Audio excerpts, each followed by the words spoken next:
Channel 24 এর নিয়মিত স্বাস্থ্য বিষয়ক আয়োজন হেলথ ফর লাইফ অনুষ্ঠানে powered by team pharmaceuticals limited এবং সাথে আছি আমি ডাক্তার অর্থি জোকরিফ।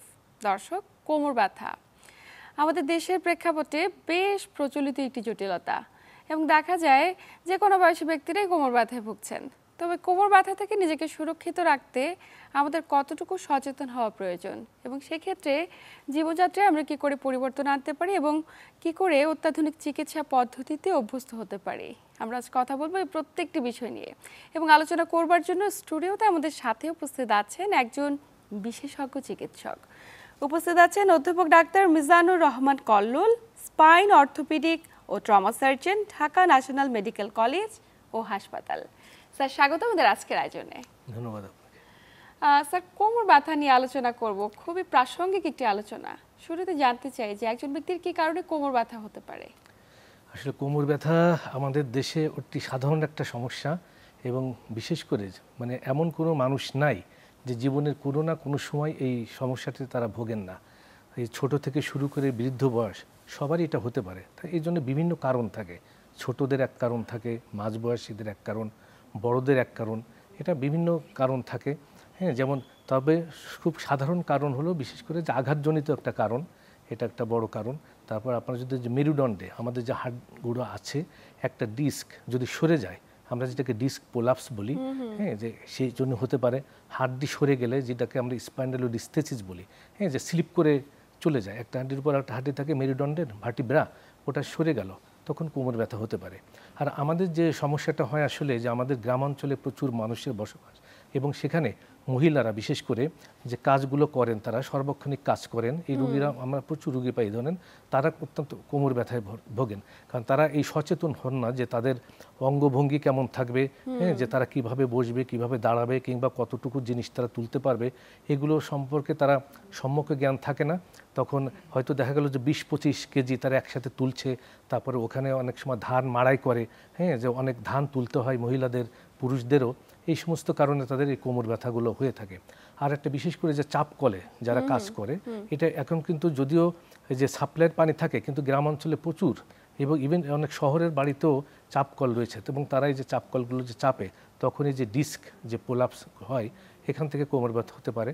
আর একটা জিনিস, যারা যে ওভার ক্রাউডেড এলাকায় থাকে, বিশেষ করে যেখানে ঘন বসতিপূর্ণ জায়গা, ওখানে একটা টিবি রোগের একটা থাকে, ওই টিবি থেকে আপনার ফুসফুসের টিবি থেকে পরে হাড়ের যে টিবিতে যায় এবং বিশেষ করে যে স্পাইনের যে টিবি হয়, টিবি স্পাইন যে আমাদের মেরুদণ্ডে, সেখান থেকে এই কোমর ব্যথা কিন্তু হয়।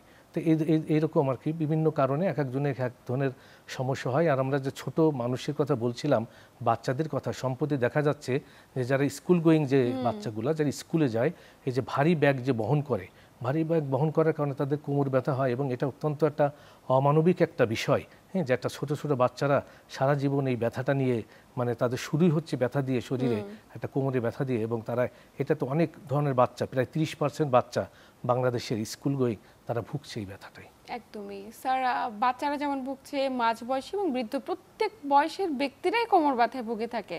এক্ষেত্রে আপনি বলছিলেন জীবনযাপন পদ্ধতি নিয়ে, কিন্তু স্যার একটি বিষয় আমরা খেয়াল করি প্রায়, যে একজন সুস্থ ব্যক্তি ঘুমালো কিন্তু পরদিন সকালে সে ঘুম থেকে উঠে দাঁড়াতে পারছে না বা বুঝতে পারছে না, তীব্র কোমর ব্যথা। এই ব্যথার সূত্রপাতটি আসলে কি কারণে? যে কোমর ব্যথা শুধু যে আঘাতজনিত কারণে কিংবা এই কারণে নয়, আরও কিছু বিষয় আছে যাদের হাড্ডি ক্ষয় হয়ে যায়। তারপরে আপনার যে কিছু আছে যেমন যে আর্থ্রাইটিস আমরা যেটাকে আসলে বলি, যে অস্থি সন্ধির ব্যথা, হ্যাঁ, বা বাত রোগ, এই ধরনের কিছু থেকে হয়। আবার কিছু আছে যেটা আপনি বলেন যে সকালবেলা দেখা যাচ্ছে যে উঠতে পারছে না, হ্যাঁ, যে দেখা যাচ্ছে যে এরকম বেশ কিছু হয় যে আগের দিন কিছু কাজ করছে, হ্যাঁ, কিন্তু ঘুমাইছে, কিন্তু সকালবেলা আসলে দেখা যাচ্ছে যে ওই পেশিতে টান পড়ছে, এরকম হয়। তারপর আপনার যেটা রিউমাটিক আর্থ্রাইটিস, সেখানে থেকেও কিন্তু ব্যথা আসে। যদিও রিউমাটিক আর্থ্রাইটিস হলো আপনার বিভিন্ন গিটে গিটে ব্যথা হয়, হ্যাঁ, বিভিন্ন অস্থি সন্ধিতে ব্যথা হয়, কিন্তু সেখান থেকেও কিন্তু কোমরে ব্যথা হয়। এবং আর সম্প্রতি যে আপনার যারা ডেঙ্গু রোগে বিশেষ করে আক্রান্ত হচ্ছে, তাদেরও কিন্তু হঠাৎ করে দেখা গেছে যে ব্রেকবোন ফিভার আমরা যেটাকে বলি, যে প্রচণ্ড ব্যথা হয় এবং সেখান থেকেও কিন্তু কোমরে কিছু না কিছু ব্যথা এরকম কিন্তু হয়। আর বিশেষ করে আপনি যেটা বলছেন যে সকালবেলা উঠতে পারছেন না, এটা হলো আপনার যে জিনিসটা হচ্ছে যে আপনার ডিস্ক পোলাপস যাদের হচ্ছে, হ্যাঁ, যে ডিস্ক পোলাপসগুলো হয় যে আপনার যে দুটা হাড্ডির মাঝখানে একটা ডিস্ক থাকে, একটা কুশনের মতো জিনিস থাকে, কার্টিলেজও থাকে, ওখানে ক্ষয় হয়ে যায়। তারপর ওখান থেকে হঠাৎ করে আপনার যে কোনো একটা কাজে সামান্য হয়তো একটা পানির কিছু উঁচু করছে, কিংবা একটা টেবিল সরাচ্ছে, কিংবা একটা কাশি দিচ্ছে, হ্যাঁ, কিংবা একটা পোশাক পরতে যাচ্ছে, হ্যাঁ, একটা কাত হয়েছে, যে কোনো একটা বিষয়গুলোতে ওখানে তার ডিস্কটা আসলে সরে যায়। এই ধরনের কারণে হয়। এবং সেখান থেকে আপনার কি করে যে ওই যে পিছনে যে আপনার স্পাইনাল কর্ড থাকে, যেটাকে আমরা সাধারণ রুগীরা যেটা রগ বলে, আসলে রগ না, হ্যাঁ, এটা একদম স্নায়ু যে মজ্জা, যে স্নায়ু, ওইখানে ওটা চাপ পড়ার পরে এই ব্যথাগুলো বিভিন্ন জায়গায় আসলে তা ছড়ায় যায়, পা অবশ হয়ে যায়, এই সমস্ত বিভিন্ন ধরনের একটা উপসর্গ আসলে তো দেখা দেয়। স্যার, বিভিন্ন ধরনের উপসর্গের মাধ্যমে তো কোমর ব্যথা বহিঃপ্রকাশ হয় বললেন, বিভিন্ন ডিজিজের কারণে সেটি হতে পারে, কিন্তু এই যে বিভিন্ন ব্যক্তিরা আমরা অনেক সময় খেয়াল করি যে কোমর ব্যথা শুরু হচ্ছে এবং ব্যথাটি তীব্রভাবে চলে যাচ্ছে পায়ের গোড়ালি পর্যন্ত এবং পায়ের তালুতে চলে যাচ্ছে, জ্বালা পোড়া করছে।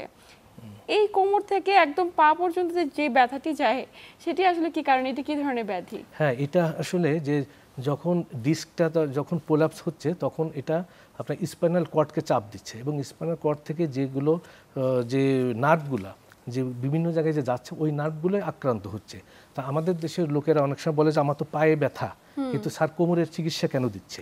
অনেক সময় দেখে এই ব্যথাটা আসলে কোমরেও অনেক সময় অনুভূত হয় না, তার পা অসাড় হয়ে যাচ্ছে, হ্যাঁ, যে পায়ে তার অনুভূতি থাকছে না, কিংবা পা ঝিনঝিন করছে, আসলে ওই নার্ভটার কারণেই হচ্ছে।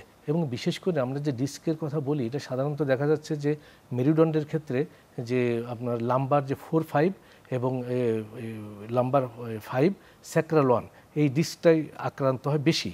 অন্যান্য ডিস্ক হতে পারে, কি এই ডিস্কটা আক্রান্ত হয় বেশি।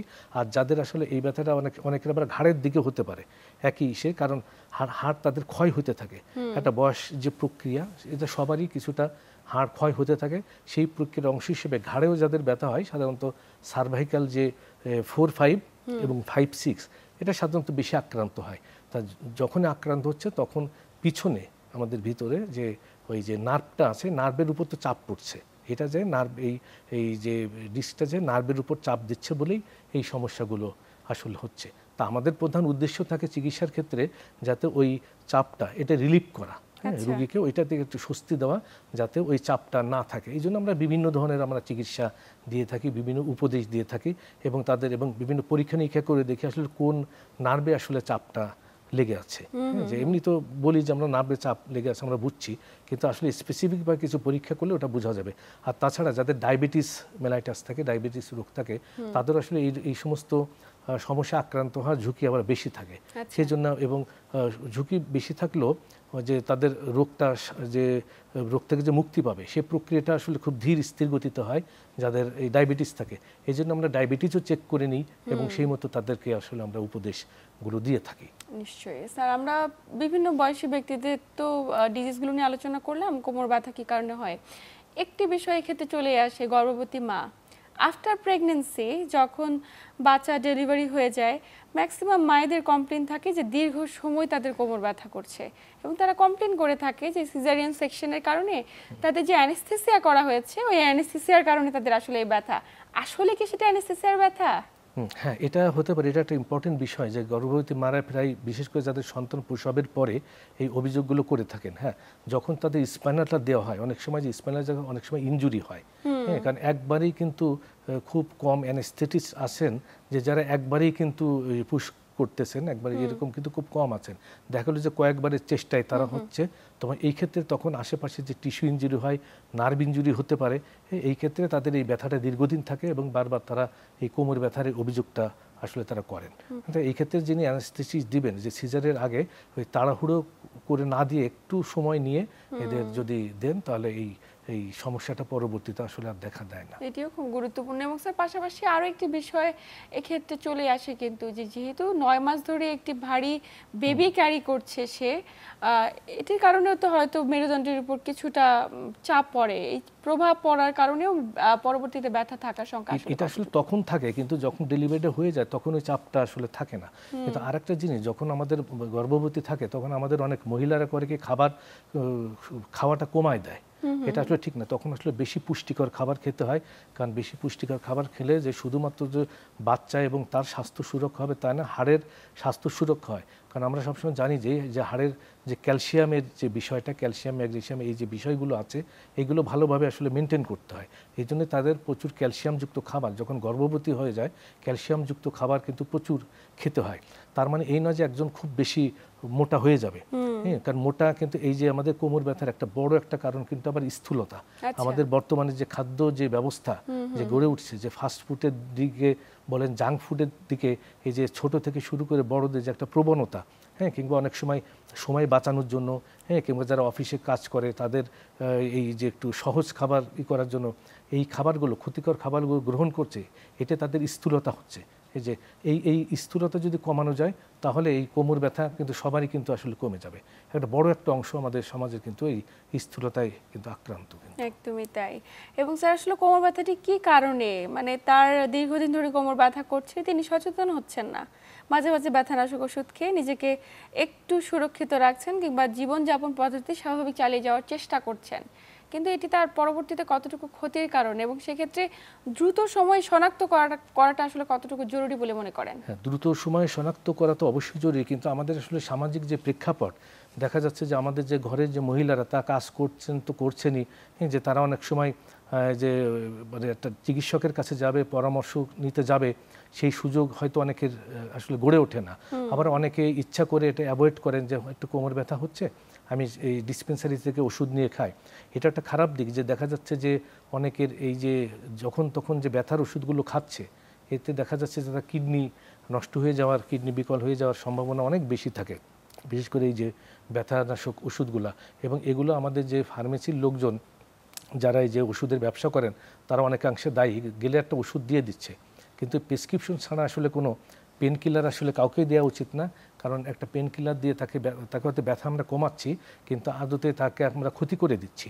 এই জন্য চিকিৎসকের পরামর্শক্রমে আসলে পেন কিলার গ্রহণ করা উচিত। আর এখন তো অনেক ধরনের ব্যথার ওষুধ পাওয়া গেছে, মানে বেরিয়ে হয়েছে, যে কোনোটা আসলে কিডনি বান্ধব এরকম কোনো ওষুধ আছে, হ্যাঁ, আবার কোনটা খেলে কিডনি ক্ষতি হবে, আবার কারো কারো ক্ষেত্রে অ্যালার্জির সমস্যা দেখা দেয়। এইগুলো আসলে বাছাই করার দায়িত্ব আসলে চিকিৎসকের। হ্যাঁ, তো এই জন্য আগে প্রথমে চিকিৎসকের কাছে যাওয়া উচিত। এবং ঘরের যে মহিলাদের ক্ষেত্রে তার স্বামী কিংবা বাবা তাদেরকে কিংবা ভাই তাদেরকে অগ্রণী ভূমিকা পালন করা উচিত। কারণ আমাদের মহিলারা আসলে অনেকাংশেই এরা চেপে থাকেন আর কি, যে অনেক সময় বলতে চায় না, আবার চিন্তা করে যে বলবো, আবার তার চিকিৎসা কিভাবে করে ঠিকমতো বিরক্ত হয় কিনা বাড়ির লোকজন, এই ধরনের অনেক প্রেক্ষাপট আমাদের দেশে এখনো আছে, অনেকে আছে। এবং ঘরের কাজ, যত আমরা বলি যে ঘরের কাজ কি কাজ, কিন্তু ঘরের কাজ কিন্তু আসলে অনেক কাজ।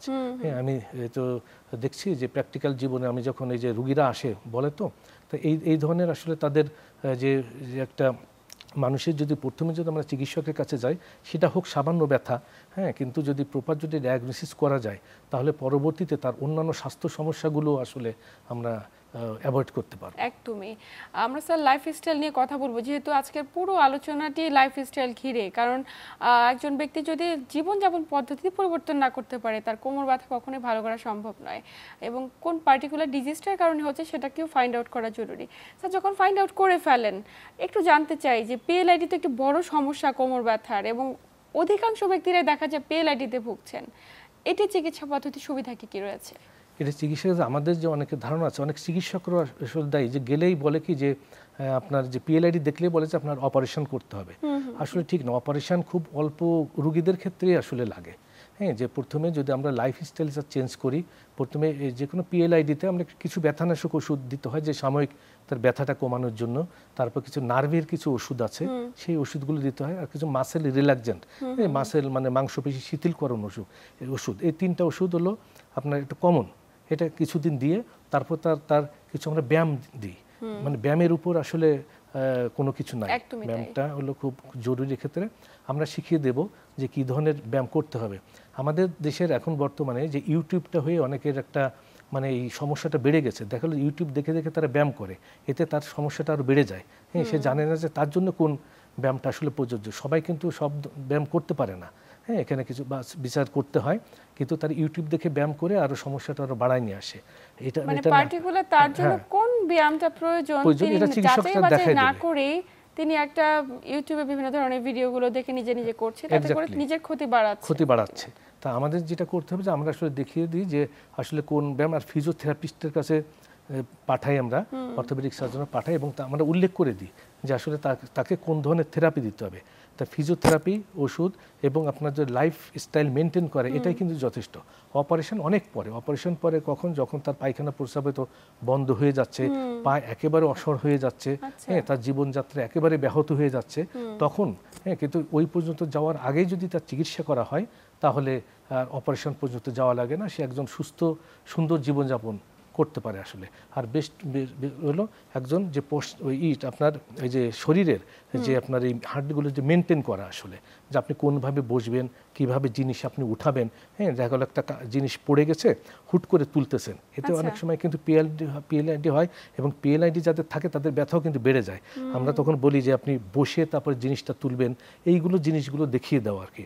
আমাদের মহিলা যে ঘর ঝাড়ু দেয়, ঘর ঝাড়ু কিভাবে দিতে হবে এগুলো আমরা কিন্তু বলে দিই। তো এই লাইফস্টাইল যদি সে মেনে চলে তাহলে আমার মনে হয় যে তার পিএলআইডি থেকে সে মুক্তি পাবে। শুধু পিএলআইডি না, যে কোনো ওই আপনার এই যে কোমর ব্যথা, যে সাধারণ যে সমস্যাগুলো আছে কোমর ব্যথা, এটা থেকে সে আসলে পরিত্রাণ পাবে। একদমই স্যার, খুবই চমৎকার তথ্য জানলাম আপনার মাধ্যমে। জীবনযাপন পদ্ধতিতে পরিবর্তন, আমাদের স্বাভাবিক জীবনযাপনে আমরা এমন অনেক কাজকর্ম করে থাকি, দেখা যায় ঝুঁকে বসে দীর্ঘ সময় কাজ করছি, মোবাইল স্ক্রলিং করছি, কিংবা আমাদের গ্রামগঞ্জে মায়েরা ঝুঁকে বিভিন্ন ধরনের ঝাড়ু ব্যবহার করছে কিংবা ঘর মুছছে, ন্যাপ করছে। এই প্রত্যেকটি আসলে তার জন্য ক্ষতিকারক, ডিরেক্টলি অর ইনডিরেক্টলি।